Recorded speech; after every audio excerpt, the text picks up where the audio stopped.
মন গড়া ইসলাম পালন করছে। যদি জিগায় পাইছত কই কই বাপ দাদা কইরা গেছে। এরা বাপ দাদার দোহাই দিছে, কোরআন সুন্নাহর দোহাই দেয় নাই।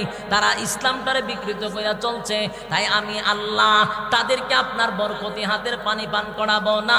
যারা পানি পান করছে তারা আপনার তরিকা মাইনা চলছে, এই জন্য আপনার হাতের পানি পান করাইছি।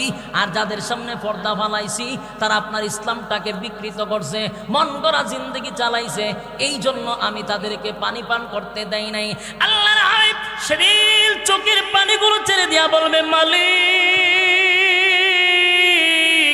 এই উম্মতের জন্য আমি নবীর শরীর থেকে রক্ত জড়াইছি, এই উম্মতের জন্য দান দান ভাঙছি, ওহুদের ময়দানে রক্তাক্ত হয়েছি, তায়েফের ময়দানে রক্তাক্ত হয়েছি।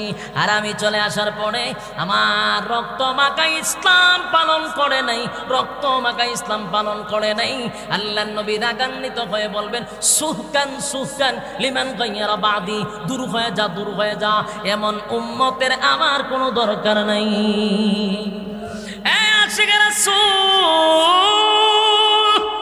আমি আপনাদের কাছে জানতে চাই গো, নবী যদি বলে দূর হয়ে যা, দূর হয়ে যা, আর কোন ফির ফকিরে বাঁচাইতে পারবো?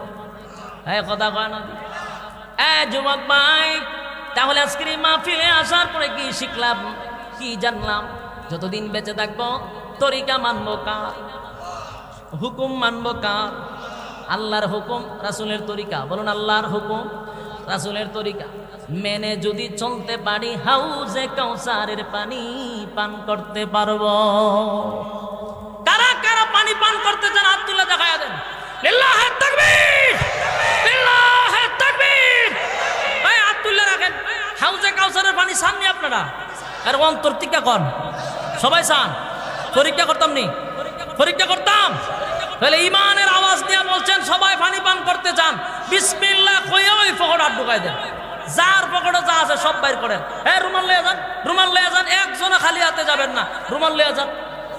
মাদ্রাসার মাহফিল, পানি পান করতে গেলে নবীর তরিকা মানতে গেলে নবীর তরিকার ভিতরে মাদ্রাসা দান করা আছে, কথা হয় না? তাহলে নবীর তরিকা মাইনা জান্নাতে যাব। হাউজে কাউসারের পানি পান করতে গেলে মাদ্রাসা দান করতে হবে। জান্নাতের রুমাল লয়ে, এটারে তুই কোথা দিলে 3 দিন পরে আসি দেয়।